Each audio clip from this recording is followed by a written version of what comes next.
যেমন এখনও ডাক্তার যদি ক্যান্সার 4 স্টেজে পৌঁছে তাহলে ডাক্তার বলে দিতে পারে যে আপনার সর্বোচ্চ আপনি আর 6 সপ্তাহ থেকে 8 সপ্তাহ আপনি জীবিত থাকতে পারবেন। তাহলে এই যে ডাক্তার জানতে পারছে আগাম, এইটার কারণে, ডাক্তারের জানার কারণে সেই ব্যক্তি বাধ্যগত অবস্থায় মারা যাবে বিষয়টা এমন নয়। কিন্তু ডাক্তারকে যে জ্ঞান আল্লাহ সুবহানাহু ওয়া তাআলা দিয়েছে সেই জ্ঞান থেকে সে জানতে পারছে যে এই ব্যক্তি মারা যাবে। তো দুনিয়াতেও সাধারণ মানুষ ন্যূনতম হালকা, সারা পৃথিবীর মানুষের কাছে যে জ্ঞান আল্লাহ সুবহানাহু ওয়া তাআলা দিয়েছেন, মিনাল ইলমি ইল্লা কালিলা, সেটা মহাসমুদ্রে সুই যদি ডুবানো হয় তাহলে সেই সুই ডুবালে মহাসমুদ্রের তুলনায় সুইয়ের সাথে লেগে থাকা পানি আর আল্লাহ সুবহানাহু ওয়া তাআলার জ্ঞানের সাথে সারা পৃথিবীর সব মানুষের জ্ঞানের তুলনা ওই রকম। তো তারপরেও মানুষ ন্যূনতম জ্ঞান নিয়েও মানুষ কিছু না কিছু বিষয়ে ভবিষ্যৎবাণী করতে পারছে। মানুষ জানতে পারছে যে আজকে বৃষ্টি হতে পারে, কালকে বৃষ্টি নাও হতে পারে, এতক্ষণ পর ঝড় হতে পারে, এত মাইল এত কিলোমিটার বেগে ঝড় হতে পারে।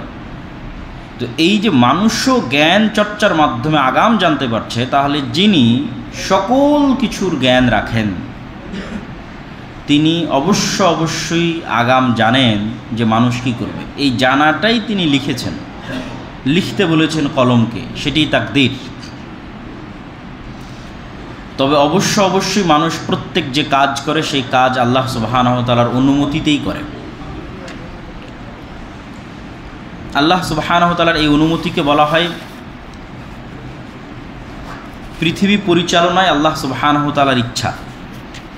আল্লাহ সুবহানাহু ওয়া তাআলার দুটি ইচ্ছা, একটি হচ্ছে আল্লাহ সুবহানাহু ওয়া তাআলার শারঈ, আর একটি আল্লাহ সুবহানাহু ওয়া তাআলার কাউনি। শারআন আল্লাহ এটি চান যে ইবলিস হেদায়েত প্রাপ্ত হোক,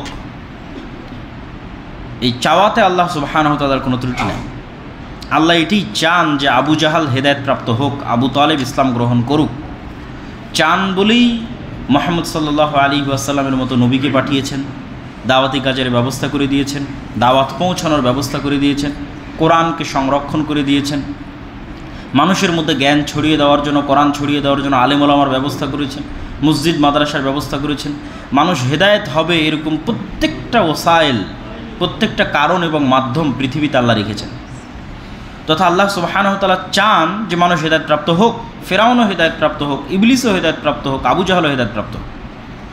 কিন্তু ফেরাউন যেই মুহূর্তে আল্লাহ সুবহানাহু ওয়া তাআলাকে লঙ্ঘন করত, দাবি করছে আনা রাব্বুকুমুল আলা, আমি তোমাদের প্রতিপালক, অথবা ইবলিস যখন দাবি করছে যে আমি সিজদা করব না, তখন আল্লাহ সুবহানাহু ওয়া তাআলা জোর করে আর ইবলিসকে সিজদা করাননি।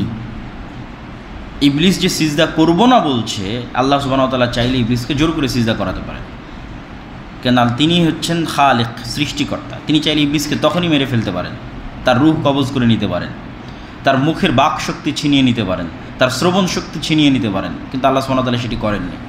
তথা আল্লাহ সুবহানাহু ওয়া তাআলার দেওয়া ক্ষমতা ব্যবহার করেই সে পৃথিবীতে অনাচার এবং অন্যায় ছড়াচ্ছে। মানুষ যখন কোনো গুনাহের কাজে লিপ্ত হয় তখন সে আল্লাহর দেওয়া শক্তি ব্যবহার করে। আমরা যখন কান দিয়ে অশ্লীল জিনিস শুনি, আল্লাহ চাইলে আমাদের কানকে বধির করে দিতে পারেন, কিন্তু এই কানে শ্রবণ শক্তি আল্লাহই দিয়েছে। আমরা যখন অশ্লীল দৃশ্য দেখি, এই চোখে দৃষ্টিশক্তি আল্লাহই দিয়েছে। তথা প্রত্যেকটা কাজ করার সময় আল্লাহ সুবহানাহু ওয়া তাআলার অনুমতি শামিল থাকে, ওই কাজের সাথে সম্পৃক্ত থাকে। আল্লাহ চাইলে সেটি আটকাতে পারেন, কিন্তু আল্লাহ পৃথিবীকে যে সেটআপের উপর তৈরি করেছেন, সেই সেটআপে এই ধরনের ব্যতিক্রম ঘটনা ঘটে না। আল্লাহ ছুরিকে তৈরি করেছেন কাটার জন্য, অন্যায়ভাবেও যদি কাটা হয় তো কেটে যাবে, তথা অন্যায়ভাবে যদি একজন নিরপরাধ মানুষের উপর ছুরি চালায় তো ছুরি কাটবে, এটাই ছুরির কাজ। মানুষ রাসায়নিক দিয়ে বিভিন্ন পদার্থ দিয়ে বোমা তৈরি করেছে, তো ওইটার কাজই আল্লাহ নির্ধারণ করে রেখেছেন যে সে ফাটলে, বিস্ফোরণ ঘটলে মানুষ মারা যাবে। তো সেই বিস্ফোরণ যদি ফিলিস্তিনের সবচেয়ে পরহেজগার আল্লাহওয়ালা মানুষের উপর হয় তবুও বিস্ফোরণ ঘটবে, এটাই পৃথিবীর নিয়ম, এভাবেই পৃথিবী সেট আপ হয়েছে। কিন্তু আল্লাহ সুবহানাহু ওয়া তাআলা কখনো কখনো আটকান, সেটাকেই বলা হয় মুআজিজা। যেমন ইব্রাহিম আলাইহিস সালাতু ওয়াস সালামকে আগুনে নিক্ষেপ করা হয়েছে, তা আগুনকে তো এই জন্যই আল্লাহ সৃষ্টি করেছে সে জ্বালিয়ে দিবে। তাতে তার মধ্যে ইমানদার নিক্ষেপ করা হোক আর কাফের নিক্ষেপ করা হোক, ইমানদার কি আগুন জ্বালায়নি? আল্লাহ সুবহানাহু ওয়া তাআলা সূরা বুরুজের মধ্যে বলেছেন আস-সামাই যাতিল বুরুজ ওয়াল ইয়াউমিল মাউউদ ওয়া শাহিদু ওয়া মাশহুদ। এই পুরো সূরা বুরুজের যে আসহাবুল উখদুদের ঘটনা আছে তারা ইমানদার ছিল, তাদেরকে জ্বলন্ত আগুনে নিক্ষিপ্ত করেছে বাদশাহ, পুড়ে গেছে, মুমিন অবস্থায় পুড়ে গেছে। তো তাকদীরের এই স্তরগুলো আমাদের মাথায় রাখতে হবে, যে মানুষ স্বেচ্ছায় স্বাধীনভাবে কাজ করে, কিন্তু আল্লাহ সুবহানাহু ওয়া তাআলা জানেন যে মানুষ এটা করবে। তবে তাকদীরের মধ্যে পরিবর্তন হয়, সেই পরিবর্তন দোয়ার মাধ্যমে হয়, বিভিন্ন আমলের মাধ্যমে হয়। আল্লাহ সুবহানাহু ওয়া তাআলা চাইলে ফাআলুল লিমা ইউরিদ, যা ইচ্ছা তাই করতে পারেন। তো সেই তাকদীর নির্ধারণ করো তো আল্লাহ সুবহানাহু ওয়া তাআলা ফেরেশতাদের কাছে হস্তান্তর করেন যে রাতে, সেই রাতটি হচ্ছে লাইলাতুল কদর। লাইলাতুল কদরের গুরুত্ব এবং ফজিলত সম্পর্কে আল্লাহ সুবহানাহু ওয়া তাআলা পবিত্র কোরআনের সম্পূর্ণ ভিন্ন একটি সূরা অবতীর্ণ করেছেন। যদিও এই সূরা অবতীর্ণ হওয়ার কিছু শানে নুজুল পাওয়া যায়, সেই শানে নুজুলগুলোর সত্য মিথ্যা পরে, কিন্তু আমাদের এই মাসের গুরুত্ব বা এই দিনের গুরুত্ব বোঝার জন্য সেটি আমাদের জন্য সহযোগী বা উপকারী হতে পারে। দুইটা ঘটনা বর্ণিত আছে। একটি হচ্ছে, একদা রাসূলুল্লাহ সাল্লাল্লাহু আলাইহি ওয়াসাল্লাম যাকার রাজুলাম মিন বানি ইসরাঈল, বানি ইসরাঈলের একজন ব্যক্তির বর্ণনা রাসূল সাল্লাল্লাহু আলাইহি ওয়াসাল্লাম দিলেন, যে ব্যক্তি আল্লাহর রাস্তায় যুদ্ধ করেছে 1000 মাস। ফাআজিবাল মুসলিমুনা মিন যালিক, তো মুসলমানেরা এই কথা শুনে খুব আশ্চর্য হয়ে গেল। এটা একটা ঘটনা।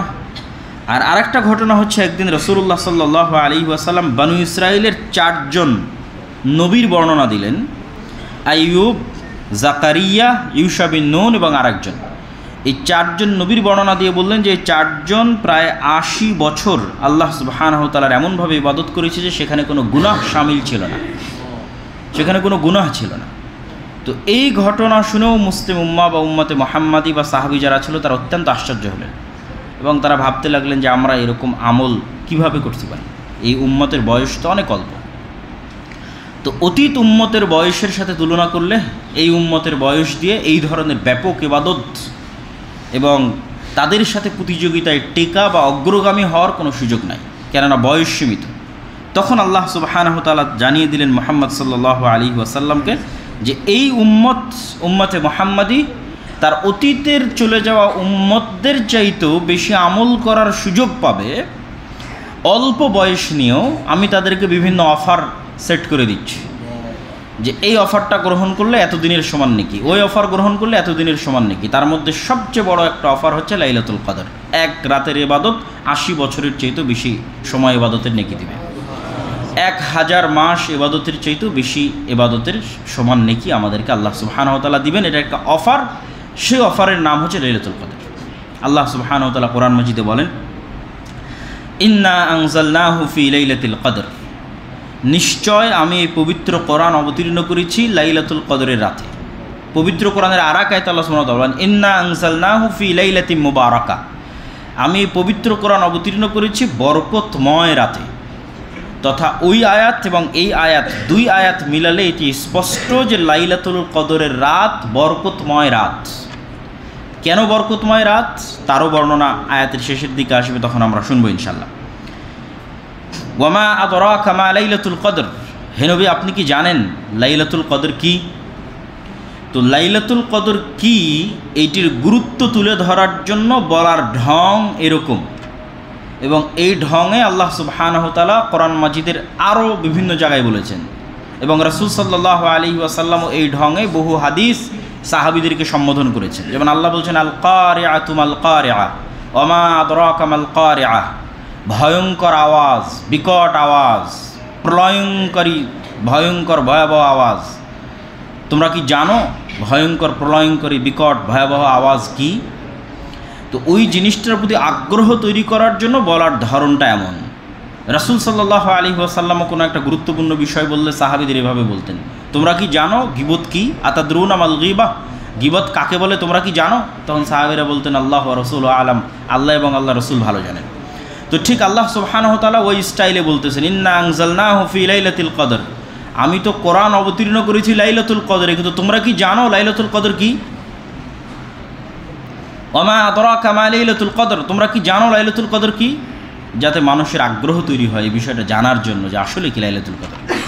যে রাতের কথা আল্লাহ বলছেন এই রাতে কোরআন অবতীর্ণ করেছেন, আবার আল্লাহ জিজ্ঞেস করছেন সেই রাত কি, তখন আল্লাহ এবার নিজেই উত্তরে বলছেন, লাইলাতুল কদরি খায়রুম মিন আলফি শাহর, লাইলাতুল কদর হচ্ছে 1000 মাসের সমান না, 1000 মাসের চাইতেও শ্রেষ্ঠ।